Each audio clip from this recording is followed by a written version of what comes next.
Hello friends, welcome to my channel rewind history. पिछली classes में हम लोग इंडस वैली सिविलाइजेशन यानी कि सिंधु घाटी सभ्यता या हड़प्पा सभ्यता के विषय में अध्ययन कर रहे थे। और इसी क्रम में हम लोगों ने हड़प्पा सभ्यता के नामकरण, उसकी टाइमलाइन, उसकी विस्तार क्षेत्र और उसकी आर्थिक व्यवस्था, धार्मिक व्यवस्था के बारे में अध्ययन किया था। आज हम लोग हड़प्पा सभ्यता से जुड़े कुछ महत्वपूर्ण पुरास्थलों का अध्ययन करेंगे।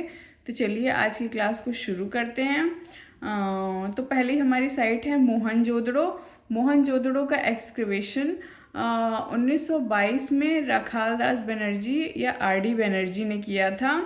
यहाँ से मिली जो महत्वपूर्ण फाइंडिंग्स हैं या पुरावशेष हैं, उसमें सबसे पहला है बृहत स्नानागार, जो उस वक्त की धार्मिक जो व्यवस्था थी उसके बारे में हमें सूचित करता है और सामूहिक या धार्मिक स्नान के बारे में संकेत करता है।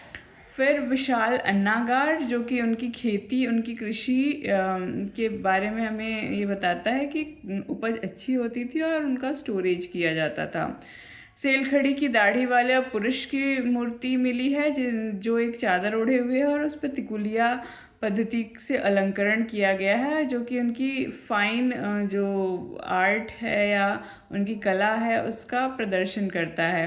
कांसे की नर्तकी की मूर्ति मिली है। कांसे की नर्तकी की मूर्ति जो है वो लॉस्ट वैक्स पद्धति से बनी हुई है और एक बहुत ही सुंदर कला का को प्रदर्शित करती है।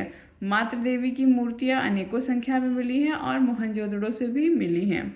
यूनिकॉर्न के अंकन वाली मुहरें सर्वाधिक संख्या में यहाँ मोहनजोदड़ो से हमें प्राप्त हुई हैं।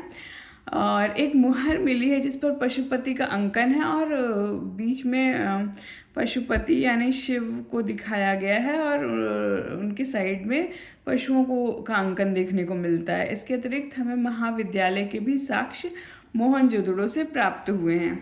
अब हमारी अगली जो साइट है वो हड़प्पा है। हड़प्पा जो है वो पुरास्थल सिंधु घाटी सभ्यता का वह पुरास्थल है जिसे सबसे पहले ढूंढा गया था। 1921 में इसकी खोज दयाराम साहनी ने की थी और उन्होंने इसका एक्सकवेशन शुरू किया। ये रावी नदी के किनारे स्थित है और यहाँ से पाए गए प्रमुख साक्ष्य में अन्न भंडार, कांसे की खिलौना गाड़ी, गरुड़ चित्रित मुद्रा और मछुआरे का चित्र और कांसे का दर्पण है। ये हड़प्पा जो पुरास्थल है वो हमारे लिए इसलिए भी महत्वपूर्ण है क्योंकि इसकी खोज के साथ ही सिंधु घाटी सभ्यता के विषय में और अध्ययन करने के अवसर प्राप्त हुए और विद्वानों को ये मौका मिला कि वो एक्सकवेशन करके सिंधु घाटी सभ्यता के जो छिपे हुए फैक्ट्स हैं उनको और अच्छे से उद्घाटित कर सकें।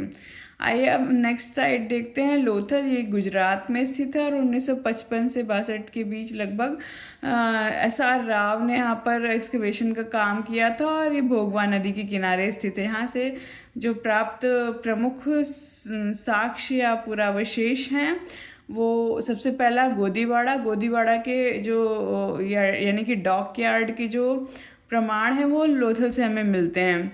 अग्निवेदिका का प्रमाण मिलता है। हाथी दांत से बने हुए जो कलात्मक वस्तुएं हैं उनका हमें यहाँ पे प्रमाण मिलता है। घोड़े की मृण मूर्ति मिली है जिससे पता चलता है कि सिंधु घाटी सभ्यता के लोग घोड़े से अपरिचित नहीं थे। चलाक लोमड़ी, ये पंचतंत्र विष्णु शर्मा की जो कथा है उसी का चित्रित अंकन हमें मिलता है। फिर 3 युगल शवाधान हमें प्राप्त हुए हैं। चावल की भूसी मिलती है। शतरंज के सबसे प्राचीनतम प्रमाण यहाँ से हमें मिलते हैं और कांसे का कुत्ता भी हमें यहाँ से प्राप्त हुआ है। तो इस प्रकार आज हम लोगों ने 3 इम्पॉर्टेंट साइट्स देखी इंडस वैली सिविलाइजेशन के बारे में। आगे हम लोग और भी साइट्स देखेंगे और इंडस वैली सिविलाइजेशन को समाप्त करके अब हम लोग आगे बढ़ेंगे। तब तक के लिए अच्छे से पढ़ाई कीजिए, वीडियो को लाइक कीजिए, चैनल को सब्सक्राइब कीजिए। Thank you.